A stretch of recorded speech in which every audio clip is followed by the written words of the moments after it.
Shelly Kelly, Annie Parker Confidential. Welcome to my home in Solana Beach, California. Okay, I want you to grab a piece of paper and a pen because I'm going to share with you 5 key ways to work toward following your dream and not get sucked into the vortex of what other people think. All right, so I decided to do this piece because a couple years ago when I started Annie Parker Confidential, it was 2 years ago, and I had just turned 50, so I'm 52. And I've always been pretty headstrong and pretty confident. I'll just kind of do what I want to do. But I remember feeling a lot of doubt at the time, and I remember feeling a lot of discomfort, and I'm thinking, well, crap, okay, I'm 50. Am I too old to do this? Do I have anything important to say? Are people going to want to listen to me? Are people going to follow me? And the minute that I started thinking that little feistiness kicks into me, and I thought, I'm doing it. Who made the rules that you have to be a certain age to do anything that you want to do? My grandpa's 102. He's old, I'm not. And neither are you. Right. First, let's do 2 things. 1, I want you to think about and pretend like you have $100 million in the bank, all right? You have $100 million in the bank, so money isn't an issue. You also have a magic wand, and with that magic wand, you can just wave it, and you can be doing anything that you want to do right now. What would you be doing? Would you be doing what you're doing right now, or would you be doing something else? I can promise you that you know what you want to do because we all have a vocation or a calling, something that we are authentically called to do, and it's different for every single person. I have interviewed over the course of my career probably 500 to 600 people, I'm not kidding you. And one of the main questions that I always asked everybody, just because I was interested in kind of knowing, checking their temperature on where they stood, I would always do the same thing. I would say, pretend you had $100 million in the bank and a magic wand. What would you be doing? It was my most favorite part of the interview because you would see the stress of being in an interview and what they're supposed to say and not say melt away, and their eyes would kind of look up and they would light up and they would get this look on their face and they go, ooh, I would be writing a book, traveling the world, I would be a professional chef, and everybody had a different dream. And so I promise you know what that is. The second question I want you to ask yourself is, what is holding you back? What is holding you back and why aren't you doing it?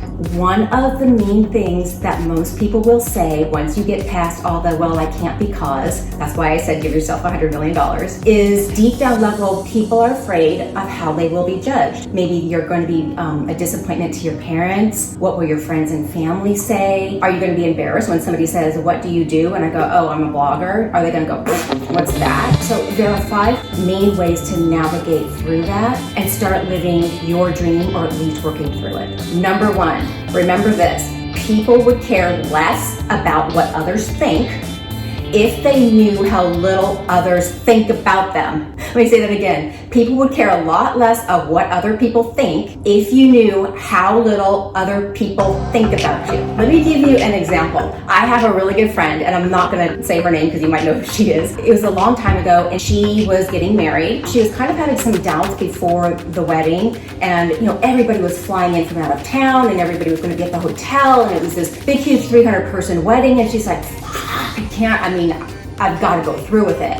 And I remember saying to her, look, people are going to pass judgment on you for the day, and then they're going to go home and they're going to forget about it and they're going to go back to their life. But you're the one that has to lay your head down on the pillow every night and live with the choice that you made. Long story short, I show up Sunday morning at the wedding and everybody's kind of milling around, and I'm like, they should probably be seating people now. And someone says, didn't they tell you? I go, what? And they said, well, so-and-so canceled the wedding. And I thought, hot damn, she canceled it. She went through with it. And everybody went to the reception since everything had been paid for already. And I can't tell you how many women came up to my girlfriend that day and said, I wish I had the balls to do what you did because maybe I wouldn't be in the situation that I'm in now. And I never forgot that. And it's all about listening to who you are authentically and making the decision that you feel is best in your gut. Because I'm telling you, people will remember it for a hot minute. You may be the scandal of the day for a week or two or whatever. But then people go back to their own lives and they really don't give a shit. I'm telling you, you're the one that has to live with it. So make decisions based on what is most authentic to you, and know that people aren't putting as much energy into you as you think they are. Makes it easier. Number 2, you will never please everybody, so just focus on pleasing yourself. Here's the thing. I've always said you could cure cancer and save all the puppies in the world in a single day, and some ding-dong's gonna be pissed off that you didn't save the spotted owl. Nobody is going to be pleased with everything that you do. So focus on pleasing yourself and doing what you most authentically want. Stand for nothing, fall for anything. Even the most beloved people have haters and critics. So what? Let them go. Just stick to your path, your plan, and let what other people want, think, or comment on roll off you like water off a duck. Stick to doing you.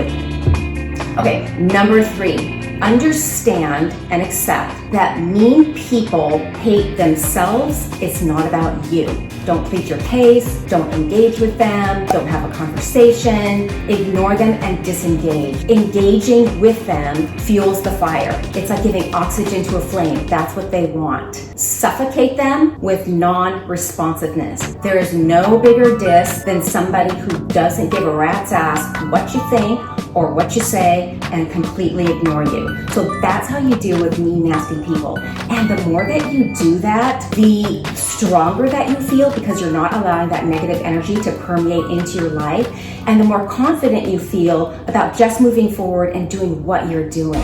Let me give you an example. When I first started posting videos, I had probably 20 videos up at the time, and there was this complete loser of a guy who went through, well, first of all, his profile picture looked like this.